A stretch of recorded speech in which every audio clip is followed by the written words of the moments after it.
Bom, para que a gente use as técnicas do cálculo de maneira prática, o Leibniz, um matemático alemão, inventou uma notação que todo mundo usa hoje em dia, é a notação universal do cálculo, que nós vamos aprender nessa aula. E a partir de hoje vamos usar essa notação, ok?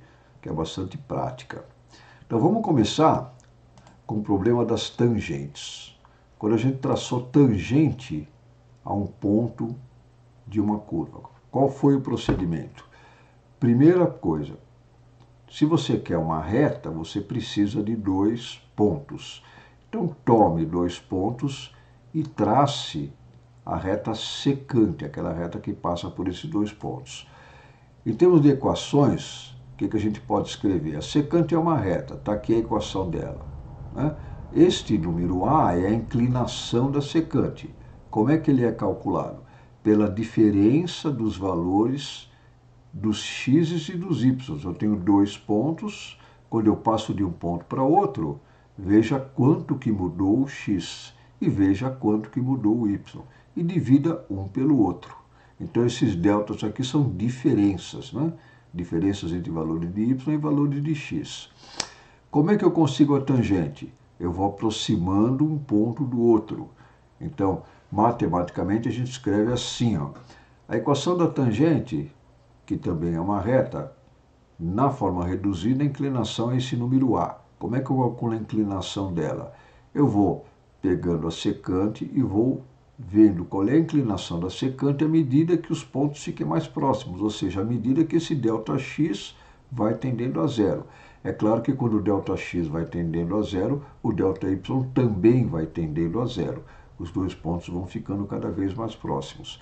Então a inclinação da tangente a gente consegue por um processo de limite, como nós explicamos na primeira aula, né? Okay? Não se trata de pegar um ponto e colocar em cima do outro, que aí você tem um ponto só. Você tem que manter 2 pontos e reduzir cada vez mais a distância deles e prestar atenção para que valor que esta conta tende, à medida que a distância dos pontos tende a zero. O Leibniz inventou uma notação, em vez de escrever esse limite a toda hora, ele usou a notação D. Esse D é chamado um diferencial, né? Um diferencial, ok?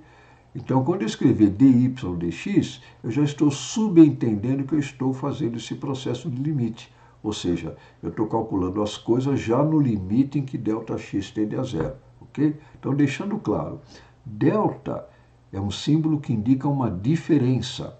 Diferença, você desenha, você marca, é fácil você fazer os desenhos e marcar a diferença entre duas coisas, como está feito nessa figura. Eu tenho 2 pontos e delta é uma diferença entre 2 valores de x. ΔY, diferença entre os 2 valores de y. Okay? Já o D, que a gente chama de diferencial, é uma notação, é uma ideia, né? Eu estou supondo que tudo que eu vou fazer é válido no limite que ΔX tende a zero. Então, eu já passei por esse processo de limite e estou vendo o que acontece, ok?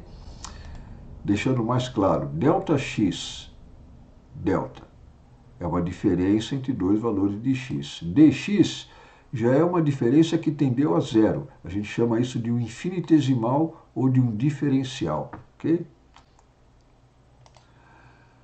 Vamos exemplificar isso.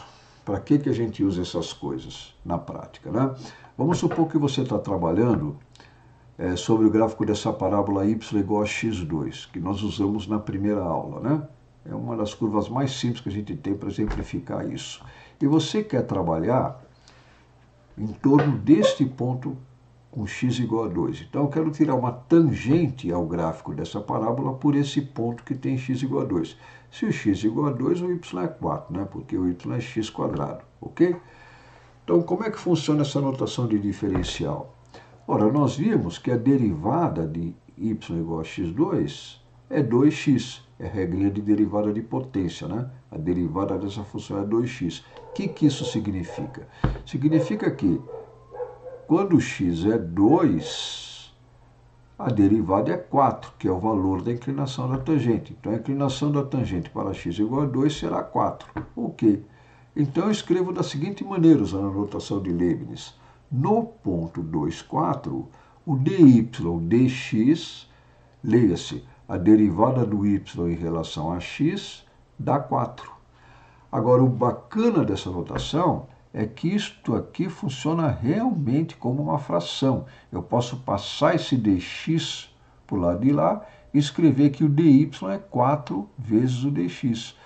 O que isso aqui significa? O que isso aqui significa? Significa que, à medida que o ΔX tende a zero, ΔX tende a zero, o ΔY tende a ser 4 vezes o ΔX. Como assim? Você está no ponto 2,4. Pega um ponto vizinho. Então você tem uma diferença entre os dois pontos. Desse ponto para o ponto vizinho, você tem uma diferença nos valores de x. Então vai ter uma diferença nos valores de y. Y é igual a x², né? Se o x mudou, o y também vai mudar. Veja qual é a diferença no y. Né? À medida em que o ΔX tende a zero, eu vou ter essa relação aqui, ó. A diferença do y tende a ser 4 vezes a diferença no x. Ok? Vamos ver isso usando uma tabelinha, para deixar claro essa noção de diferencial. Como é que você sai de uma diferença e vai para um diferencial? Então, eu tenho a função y igual a x2. Vamos acompanhar na tabela o que acontece aqui. Ó. Eu estou no ponto 2,4. Vamos supor que eu vá para um ponto vizinho com x maior e o ΔX seja 0,2. Então, eu vou aumentar o x de 0,2. O x vai passar de 2 para 2,2. Ora, se o x passou de 2 para 2,2 e eu estou em cima dessa curva, então o y é só pegar o 2,2 e elevar ao quadrado, para ver quanto que é o y.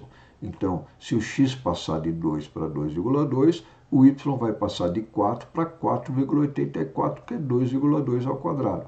Quanto que deu o ΔY? O y era 4, passou a ser 4,84, o ΔY é a diferença, que é 0,84. Se eu dividir o ΔY pelo ΔX, eu vou dividir 0,84 por 0,2, vai dar 4,2, ok? Então, aqui eu estou lidando com diferenças, sempre com diferenças. Vou diminuir a diferença. Em vez de 0,2, usar 0,1. Faça a conta outra vez. O x vai passar de 2 para 2,1. Então, o y, pega esse 2,1, eleva ao quadrado, dá 4,41. Quanto deu ΔY? 0,41, que é a diferença entre esses dois valores de y. Divida o ΔY pelo ΔX. Vai dar 4,1. O que são essas divisões? São as inclinações das secantes, né? Como se eu pegasse esse primeiro ponto, pego o segundo ponto, ligo os dois por uma reta e vejo a inclinação da secante. Então, nesse primeiro caso, com ΔX igual a 0,2, a inclinação deu 4,2. Quando o x é 0,1, deu 4,1. Se eu vou diminuindo o ΔX, eu vejo que a inclinação da secante vai chegando cada vez mais próximo de 4. Cada vez mais próximo de 4. No limite, quando o ΔX tende a zero, né, agora eu posso escrever que quando eu fizer esse limite, né, este ponto 2,4 fica cada vez mais próximo do ponto seguinte. Então, o segundo ponto tende a ser. Observe esse sinalzinho de limite, ele tende a ficar. Não é que esse ponto ficou igual àquele, porque senão teria um ponto só. Né? Aquela velha história, tem que ter dois pontos para traçar uma reta. Mas à medida em que o ΔX tende a zero, este ponto tende a ficar cada vez mais próximo. É claro que o ΔY também vai tender a zero, né? Também vai, só que a divisão dos dois, a relação entre os dois, tende a 4. Então veja a notação D usada aqui, ó. Quando eu uso a notação D, eu já estou trabalhando nesse limite, ok? Essa notação tem várias vantagens. Vamos fazer uma coisinha aqui, rapidinha, né? Porque pela tabela, fazendo essa tabelinha, diminuindo o ΔX, a gente observa que realmente, né, a inclinação da secante tende a 4. Mas não é preciso fazer essa ginástica toda, né, para descobrir que esse limite é 4, é o que nós vamos mostrar agora. Na verdade, é simples provar isso. Vamos ver como é que faz. Eu vou provar que no ponto, se eu pegar um ponto x qualquer, a derivada dessa função é sempre 2 vezes x. Então, se eu estava no ponto 2, 4, como x é 2, a derivada é 2 vezes x, vai dar 4. Como é que eu chego nesse 4 sem precisar fazer esse monte de contas aqui? Muito simples, uso um pouquinho de álgebra. Nesse caso é fácil, porque a função é simplesinha. Então pode fazer como está escrito aqui. Vamos acompanhar rapidinho. Ó. Vamos acompanhar rapidinho. Eu quero traçar uma tangente pelo ponto x. Então eu vou pegar um outro ponto, né, que está um pouco na frente dele. Ou um pouco atrás também, né? Não vamos nos iludir com essa álgebra. Quando eu escrevo x mais Δx, esse Δx pode ser negativo também. Se ele for positivo, você está um ponto um pouco na frente. Se o Δx for negativo, você pega um outro ponto um pouco atrás. Tanto faz. Isso não vai influenciar nada aqui. Então, eu estou no ponto x e vou pegar um ponto um pouco mais para frente. O x vai passar deste valor aqui para este valor aqui, x meu ΔX. Okay? Vamos dizer que ele aumentou um pouquinho. O que acontece com os valores da função? É só elevar ao quadrado. A função é x ao quadrado. Então, quando x, no valor de x qualquer, a função é x quadrado. Se o x agora passa a ser x mais ΔX, o valor do f é x mais ΔX ao quadrado. Então, vamos calcular a derivada. O que é a derivada do f em relação a x? Tem que fazer esse limite, eu faço esse limite. Calculo ΔF, divide pelo ΔX e faz o ΔX tender a zero. Mas quanto que é esse ΔF? É a diferença dos valores de f de um ponto para outro. Então, é este valor menos esse, da diferença que o f sofreu, dividido pela diferença do x, que é o ΔX. Desse ponto para esse, o x variou de ΔX. Divide uma coisa pela outra. Okay? Se você elevar isto aqui ao quadrado, usa aquela fórmula famosa, né? Quadrado do primeiro, mais 2 vezes o primeiro pelo segundo, mais o segundo ao quadrado. Esses três termos aqui, esse termo ao quadrado, menos x quadrado sobre ΔX. Fazendo isso, esse x2 corta, o x quadrado corta. Parece positivo e negativo, sobra só o 2x ΔX, mais ΔX quadrado sobre ΔX. Mas agora é que vem o pulo do gato, né? Como é que eu termino isso? Eu posso simplificar tudo isto aqui por ΔX. Eu posso colocar ΔX em evidência aqui em cima e cortar o ΔX, porque esse ΔX não é zero. Quando eu faço esse limite, eu sempre pego 2 pontos. Então, esse ΔX vai ficar cada vez menor, cada vez mais pequeno, mas ele não é zero, né? Não é zero. Se eu colocar ΔX igual a zero, vai dar um belo zero. Se o ΔX for zero, o ΔF vai ser zero, vai dar um zero sobre zero. Não é isso que a gente está fazendo. Eu estou pegando valores de x de ΔX que não são zero, mas são cada vez menores. Então, se ele não é zero, eu posso simplificar. Cortar, bota o ΔX em evidência, corta, vai dar só isso aqui, ó. Vai sobrar 2x mais ΔX. Então, calcular esse limite é a mesma coisa que calcular este limite aqui. Agora, veja, como o ΔX vai ficando cada vez menor, esta conta, esta soma aqui, a hora que eu somar 2x, bota o valor de x que você quiser aqui, soma com a diferença dos x para o ponto seguinte. Só que essa diferença vai ficando cada vez menor. Ora, se ela vai ficar cada vez menor, a única coisa que vai sobrar, né, essa conta vai tender a 2x. Só vai sobrar esse termo aqui. Então, o df dx, esse limite aqui é 2x num ponto x qualquer. Então, eu acabei de provar que a derivada dessa função num ponto x qualquer é 2 vezes x, ok? Esse truquezinho de elevar ao quadrado, simplificar e no final dar tudo certo, funciona bem nesse caso porque a função é x quadrado. Dá para fazer isso aí com funções, com qualquer polinômio, com qualquer termo com potência inteira, né? Que aparece em polinômio. Então, para x ao cubo, x à quarta, vai aparecer esse x mais ΔX menos o x elevado a uma potência maior. Aí você usa o binômio de Newton para expandir isso, vai dar vários termos, né? Sempre vai cortar esse termo principal, você vai conseguir simplificar e você vai chegar naquela fórmula famosa.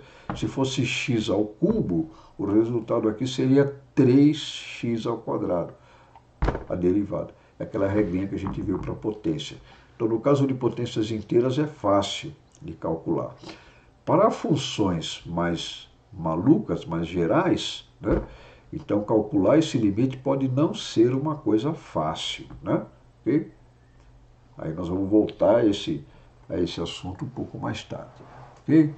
Então, ótimo. Com isso, a gente tem uma notação nova para derivadas que é muito útil, usando a notação de Leibniz. A notação que a gente tem usado até agora é a notação preguiçosa, vou chamar assim, né? Não temos paciência, vou escrever rapidinho. Então, na notação preguiçosa, a derivada do f eu chamo de f'. F' é a derivada do s e pronto. Se f de x é x quadrado, o f' é 2x. Na notação de Leibniz, a derivada, nós vamos escrever como sendo derivada do f, df, em relação a x, dx. Leia-se, derivada do f em relação a x. Qual é a vantagem de se usar essa notação aqui? Okay? Primeira vantagem, isto realmente pode ser manipulado como se fosse uma fração. É realmente uma divisão entre duas quantidades. Né? Okay? Então, você pode manipular como sendo uma fração. Só que o d significa que eu já estou trabalhando no limite. Okay? No limite que esse ΔX tende a zero e, portanto, esse ΔF também vai tender a zero. Okay? E mais uma coisa bastante útil em aplicações é que ela deixa claro quais são as variáveis envolvidas. Porque, no caso geral, você pode ter uma função que dependa de várias variáveis. Aqui, no caso, é uma função que depende apenas de x, né? Mas você tem casos em que a função pode depender de mais de alguma coisa além do x.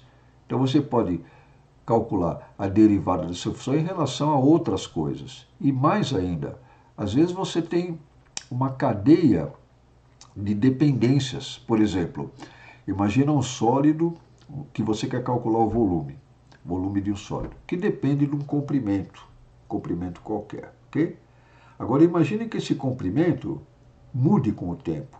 Por exemplo, o material está dilatando, está contraindo, né? Ou é um balão onde tem um gás ali dentro, a pressão aumenta e o volume muda. Então, digamos que uma certa dimensão mude com o tempo. Então, você tem uma dependência, uma cadeia de dependências, né? Você quer calcular o volume depende de uma dimensão, vamos dizer, da largura, ou de outras dimensões, profundidade. Então, o volume depende da dimensão e essa dimensão varia com o tempo. Né? Então, na hora de calcular essas derivadas, é preciso deixar claro em relação a quem é que está variando, né? E quem é que está sofrendo a variação. Então, a notação de Leibniz deixa isso bastante claro, né? Deixa bastante claro quais são as variáveis que são envolvidas. Nós vamos começar a fazer o uso intenso disso a partir desta aula, ok? Muito bom. Vamos ver como é que a gente lida quando a gente calcula áreas. É uma coisa parecida e vai aparecer uma outra notação útil aí. Então temos aqui aquele nosso probleminha, né, que nós vimos também na aula passada, como calcular a área embaixo de um gráfico de uma função. Né? Então aqui eu tenho o eixo y igual a zero, o eixo x. Então qualquer ponto que está no eixo x tem o y igual a zero. Né? Eu estou interessado em calcular uma área que eu chamei de S, que é a área embaixo do gráfico do f e acima do eixo y igual a zero. Né? Para calcular essa área maluca, que tem uma borda curva, o que a gente fazia? A gente dividia essa região em um monte de pequenos retângulos. Né? A área de cada retângulo vamos chamar de ΔS. Né? Ok? A base do retângulo, ΔX, é uma diferença entre dois valores de x. A altura do retângulo é o valor do f, porque eu estou contando a partir do eixo y igual a zero. Né? Quando eu pego um ponto do eixo x é porque o valor do y é zero. Então, a altura de cada um desses retângulos aqui é o valor da função f. Ok? Então, vamos ver como é que a gente fazia para calcular essa área. Então, seja S a área sob o gráfico de f nesse intervalo, entre x igual a A e x igual a B. Ok? Delta S é a área de um dos pequenos retângulos que eu dividi a área total, né? Então, é a área de um retângulo de base ΔX e altura f. Então, eu calculo essa área, esse ΔS, como sendo base multiplicado pela altura. É a área de um retângulo, né? Para calcular a área da região que eu quero, eu somo as áreas desses retângulos, né? A área S é aproximadamente a soma de todos esses retângulos do intervalo A e B. Então, vamos usar a notação de somatório para escrever isso, né? A área S é aproximadamente a soma dos delta. Por que aproximadamente? Porque é claro que eu vou ter sempre um erro, né? No caso aqui, a gente dividiu em 1, 2, 3, 4, 5, 6, 7, 8 retângulos. Se eu somar a área desses retângulos, ainda não vai dar a área que eu quero. A área que eu quero é a área embaixo da função vermelha. Ainda tem um errinho aqui, né? Essa parte em branco aqui em cima dos retângulos e a curva não está sendo considerada. Então, é uma aproximação, que vai ficar cada vez melhor quando eu aumentar o número de retângulos, né? Essa é que é a ideia. Ok. Então, a área é aproximadamente a soma da área de cada retângulo, que é ΔS, e a área de cada retângulo é o valor da função multiplicado pelo ΔX, altura vezes a base, ok? O valor correto do S, como a gente viu na aula passada, é obtido fazendo ΔX tendendo a zero. Então, eu vou fazer cada retângulo o mais fininho possível. É claro que o número de retângulos vai tender a infinito, né? Se eu faço ΔX tender a zero, eu vou ter que cada vez colocar mais retângulos aqui dentro. Quando o ΔX tende a zero, o número de retângulos tende a infinito. Então, o valor correto é novamente um processo de limite, o valor correto da área, que a gente escreve assim, fica complicado, né? É o limite da soma dos retângulos quando o número de retângulos tende a infinito, ou quando ΔX tende a zero, né? Então, a área é o limite quando ΔX tende a zero da soma de todos os pequenos retângulos que têm base ΔX e altura f neste intervalo. Esse A e B indica que o x, eu vou começar a brincadeira quando o x é A e terminar quando o x é B. Então, no intervalo de A até B. Okay? É isso que quer dizer essa notação. Agora, como é que o Leibniz escreve isso, né? Como é que a gente faz? Está aqui a figurinha novamente. Como é que é? É o limite quando o ΔX tende a zero dessa soma. Então, a gente usa um símbolo chamado símbolo de integração. Parece um S, uma cobrinha. Todo processador de texto tem, né, esse símbolo, que é o símbolo matemático dos mais famosos. O que significa este símbolo aqui, esse símbolo de integral? Significa que eu estou fazendo o limite de uma soma. Então, em vez de escrever limite quando ΔX tende a zero de uma soma, eu troco essa parte por uma cobrinha. Digo qual é o valor inicial do x, qual é o valor final do x, e uso a notação D, porque eu estou no limite ΔX tendendo a zero. Então, essa diferença ΔX passa a ser um diferencial. Okay? Então, escrever dessa maneira é muito mais prático e claro do que ficar escrevendo esse limite. Mas é preciso lembrar sempre em aplicações que quando eu escrevo isto, integral, como é que se lê isto aqui? Leia-se integral de f de A até B. A e B são chamados limites de integração. O f é chamado de integrando e o dx é diferencial. Okay? Que indica que eu estou trabalhando no limite ΔX tende a zero. Então, a melhor maneira de se usar integral na prática é lembrar disso. Quando você escrever isso, você está fazendo uma soma de vários termos, de infinitos termos, né? Cada termo é construído desta maneira, dessa maneira. Você pega o valor da função que você está integrando e multiplica pelo tamanho do intervalo, né? E já no limite em que o tamanho do intervalo tende a zero. Okay? Agora, o teorema fundamental fica fácil de escrever, que nós já exploramos nas outras aulas, né? Como é que você faz para achar essa área? Você calcula a primitiva da função f, né? Porque a área a área debaixo do gráfico de f é uma diferença de valores da primitiva, como a gente já treinou exaustivamente na aula passada. Então escreve-se o teorema fundamental dessa forma aqui, ó, né? Leia-se, integral de f de x dx de a até b é a diferença de valores que a primitiva tem no b e no a.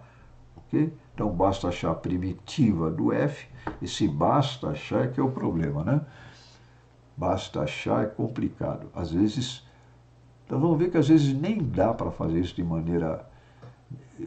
Não dá para escrever uma fórmula simples para a primitiva. Achar a primitiva pode ser bastante complicado, ok? Mas achou a primitiva, você calcula o valor dessa área fazendo só uma diferença entre os valores dela no extremo de cima e no extremo de baixo, ok? Vamos usar essa notação. Então vamos lembrar aqui, deixa eu voltar para lembrar duas coisas importantes aqui. A nossa notação de derivadas, né? Derivada. Às vezes a gente usa f' quando não tem problema, né? Um problema que precisa prestar um pouco mais de atenção, usa a notação d. Então, quer derivar a função f, derivada do f em relação a x. Escreva desta maneira. E, na hora de achar áreas, usa a notação de integração. Significa aquele limite que a gente já sabe o que é, né? Limite de uma soma, limite desta é uma soma, o limite de uma soma que tem esses, cada termo é isso, quando o intervalinho tende a zero. Então é uma soma de infinitos termos, onde cada termo fica bem pequeno. Cada termo é uma área de um retângulo, vamos dizer assim, que fica cada vez menor. Okay? Escreva dessa maneira. E para calcular a área, escreva direto desse jeito. Acha a primitiva, faz essa conta. Okay? Então fica procedimento simples e claro.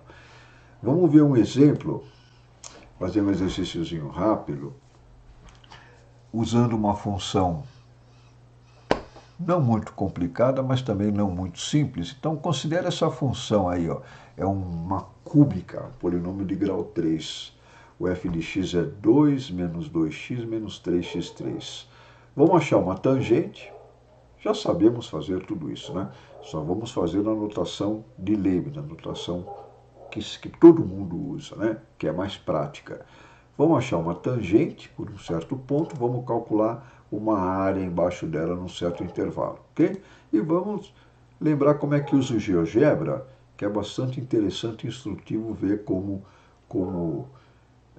essas coisas dão certo, como é que essas coisas são construídas. Nunca se deve resolver um problema desse sem visualizar o que é que a gente está fazendo, né? Ok? Ok, vamos resolver a primeira parte do exercício. Vamos achar a equação da tangente a essa função aqui por este ponto, ok? Sempre faça um esqueminha, né? Tá certo que a gente praticamente já decorou como é que resolve isto, mas não custa, né?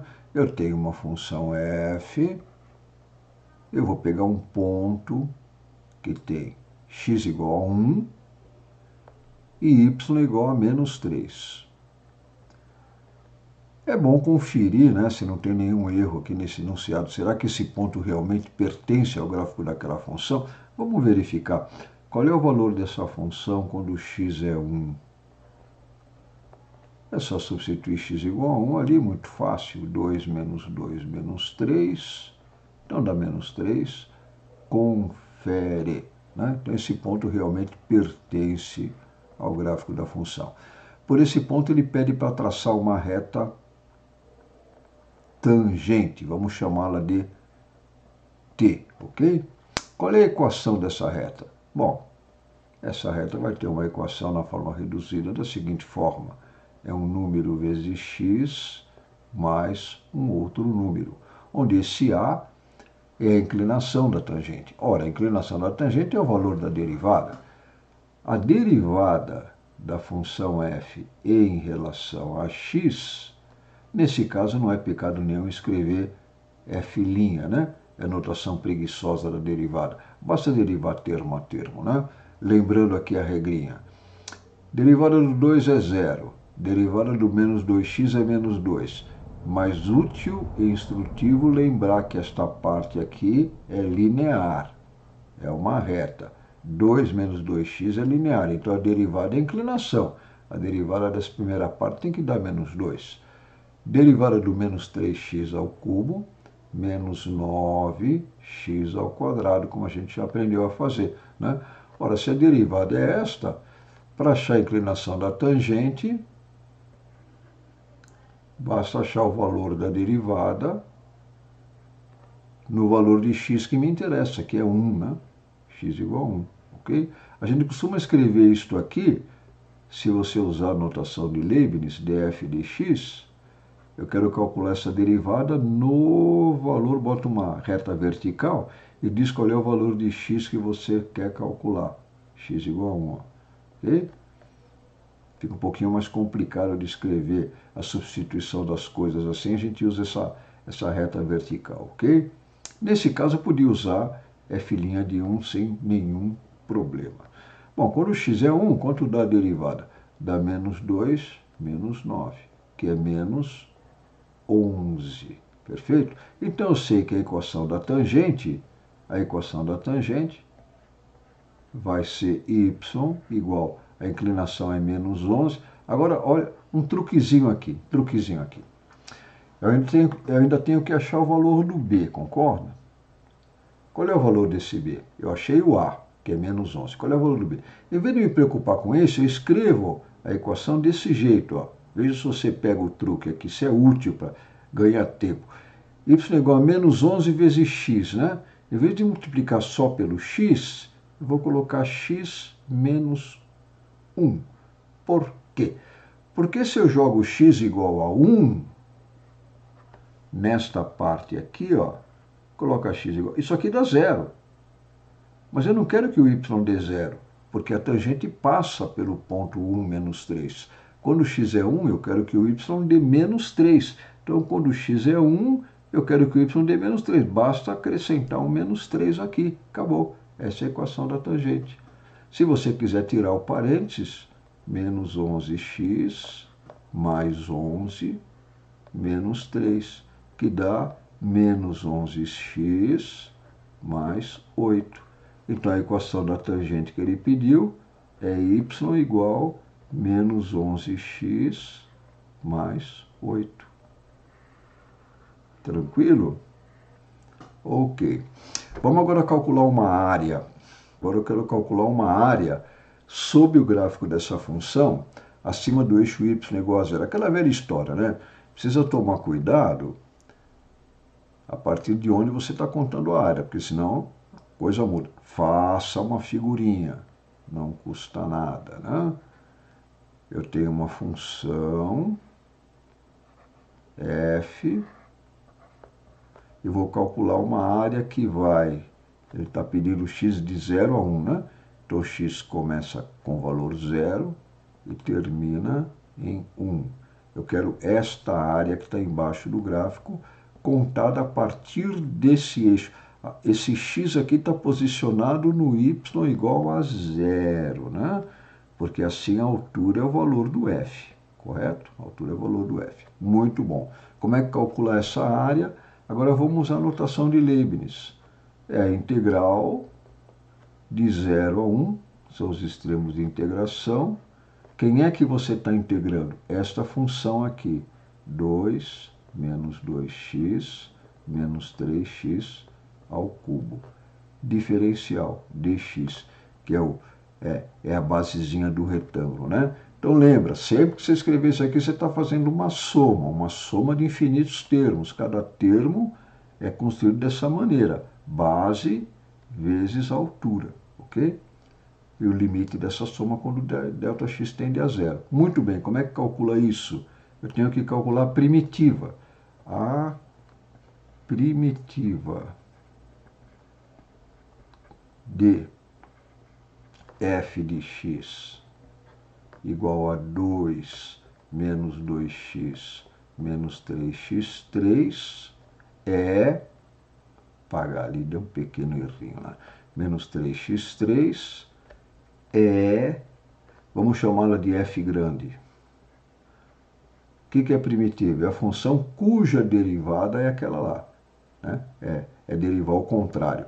Para que a derivada dê aquilo lá, 2x menos x quadrado, já treinamos na aula passada, né? Derivada aqui da x, derivada aqui da 2x. Esse 3x3 vai dar um x à quarta. Vou ter que dividir por 4. Menos 3x4 sobre 4. Okay? Confere sempre a derivada, para não errar isso. Deriva o f, né? O df grande dx, derivada do f que era só o x, dá 2 menos 2x, caiu 4, corta 3x ao cubo. 3x menos, né? Menos 3x ao cubo. Então, confere. Conferido bonitinho. Lembra que quando você acha primitiva, você sempre pode colocar uma constante arbitrária aqui, né? Porque na hora que deriva dá zero, como a gente já discutiu na outra aula. Vamos colocar essa constante igual a zero, porque veja, para calcular essa área, eu vou pegar a primitiva, calcular a primitiva no 1, calcular a primitiva no 0 e fazer a subtração. Então, qualquer número que eu colocar aqui vai cortar, não vai interessar nesse caso, né? Então, vamos colocar esse A igual a zero, não tem problema nenhum, ok? Quanto que vai dar o f de 1? O f primitiva para x igual a 1. Bota x igual a 1, dá 2 menos 1 menos 3 quartos. Né? 2 menos 1 é 1, menos 3 quartos, isso dá 1 quarto. Então, f de 1 dá 1 quarto. E o f de 0? F de 0. F de 0, bota x igual a dá 0, né? Eu coloquei o a igual a 0, então bota x igual a 0, dá 0.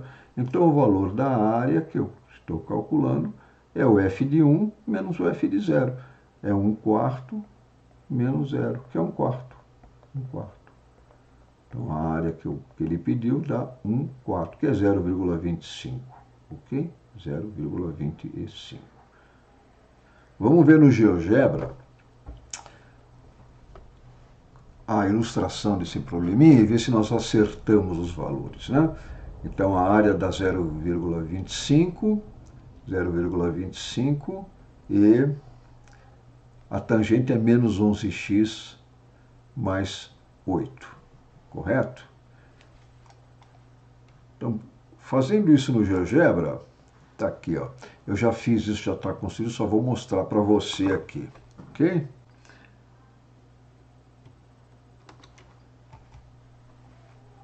A função 2 menos 2x menos 3x3. Já mandei traçar essa curva verde. Toda essa construção nós já aprendemos a fazer nas aulas passadas. Quem não viu as aulas passadas, dá uma olhada aqui lá. Eu ensino como fazer isso usando o GeoGebra, né? Okay? É bastante bacaninha, útil e ilustrativo. Ver o que a gente está fazendo. O gráfico dessa cúbica, o trecho que interessa é essa curva verde. A tangente no ponto x igual a 1, ó. Esse ponto A tem x igual a 1. A equação da tangente, e aquele comando, né, derivada, tangente, já aprendemos como é que traça isso. A equação dela, menos 11x mais 8, que é o que nós achamos lá, né? Confere. A área, o comando para achar a área era o comando integral, né? Agora dá para entender por que é. Usa aquele comando para achar a área entre 0 e 1, deu 0,25, que é o que nós achamos lá. Uma pequena observaçãozinha bacana aqui é que essa área, ela está pintada de cor salmão, né? Entre 0 e 1, ela tem um trecho que é positivo. Lembra que as áreas, elas têm sinal. Por quê mesmo? Porque cada área é uma soma de pequenas áreas. Vamos imaginar pequenos retângulos e a altura do retângulo é o valor da função. Então, quando você acha a área do retângulo, base vezes altura, se a função for negativa, esse trecho aqui, ó, esse trechinho final, o valor do f é negativo. Então, essa área tem valor negativo, essa área tem valor positivo. Vamos ver se conferir as coisas aí. Imagina que você calculasse esse ponto B, é um ponto chato de achar, é o ponto onde a função f, verde, passa pelo zero, é uma raiz desse polinômio, né? É uma raiz. Então, existe um comando para você calcular isso. se não me engano, chama-se raiz. Raiz de polinômio, tá vendo? Raiz de polinômio. Então pede para ele calcular a raiz do polinômio f, ou da função, né? Da função f. Na verdade, como eu não defini aquilo como polinômio, você pede para calcular a raiz de função, faz assim, ó, faz assim, a raiz da função f. Como é que ele vai fazer? Ele vai achar qual é o valor de x que isso aqui vai dar zero. Ele usa um método numérico para o qual ele precisa de um valor, dá um chute aqui, um valor qualquer. Coloca aqui um valor que você ache que está perto da raiz. Fazendo o gráfico, está perto do 0,6, por exemplo. Coloca 0,6 aqui e dá um Enter. Ele vai fazer umas contas numéricas e vai achar essa raiz com uma precisão muito boa. E deu aqui 0,62818. Né? É o valor deste ponto B aqui. Tá ok? Certo? Beleza? Então,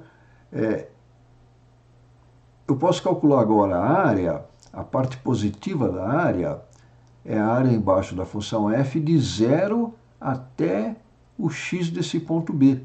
Então, calcule essa área e ela vai dar 0,74496, essa área aqui.